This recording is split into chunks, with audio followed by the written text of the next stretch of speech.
Good morning to you once again as we are looking live over Grand Isle, right on the coastline, courtesy of Gulf Coast Sports and Entertainment Network. And you can see a little bit of breakage in the cloud cover over there. Slowly but surely it's going to happen, and we'll get more sunshine as the day wears on. Yesterday we closed out the weekend. It was warm. It felt warm out there, getting up to 69. Comparatively speaking, last week was so cold. I think it made that 69 feel even warmer. 51 for the low this morning, and we're still hovering right around those lower 50s. It looks like temperatures are going to be kind of slow and steady over the next couple of hours. Decreasing clouds, that'll be steady over the next few as well. And then we're going to have a couple of chilly nights. It looks like tonight and tomorrow night we're going to be talking about 30s. No light freeze, but not that far off, and mainly dry for this week, which we could definitely use after the busy week we had last week. We've got 53 in Bogalusa, a pair of Nichols, Alchador, Gonzales, 53 New Orleans, and 51 over in Lafayette. On our way to highs only in the upper 50s. The back edge of the rain moved through earlier this morning. All those flickers of green on your screen not actually hitting the ground. And here's what's left with that big low pressure system, still centered up now, moving across the east coast. And you can see there's the trailing cold front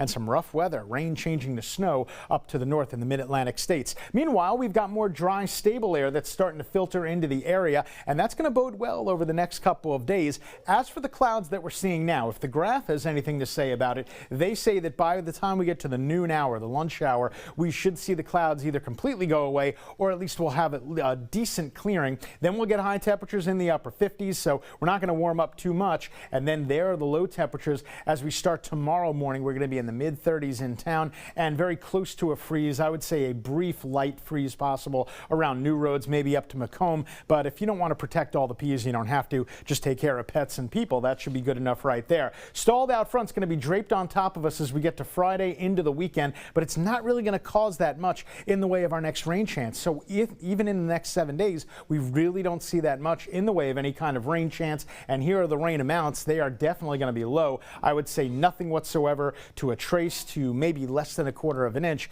And really that's going to be it. So with all the rain that we had last week, we could use a few days off and we'll be okay. Starting off overcast, we're dreary for the next couple of hours. Then we're going to become mostly sunny in the afternoon. And again, highs around 57 degrees. Then for tonight, definitely get the jacket. You're going to want to crank up the heat. We're going to be above freezing, but not by much. Overnight low 35 degrees. But then here comes a warming trend. Matter of fact, it'll be near 70 Wednesday, at 70 on Thursday, low 70s on Friday. And then we have another front that's going to move through. That's going to cool us down before the weekend, but it doesn't look like it gives us a big chance of rain. So if you got tired of the rain last week, this is a good looking 7-day forecast.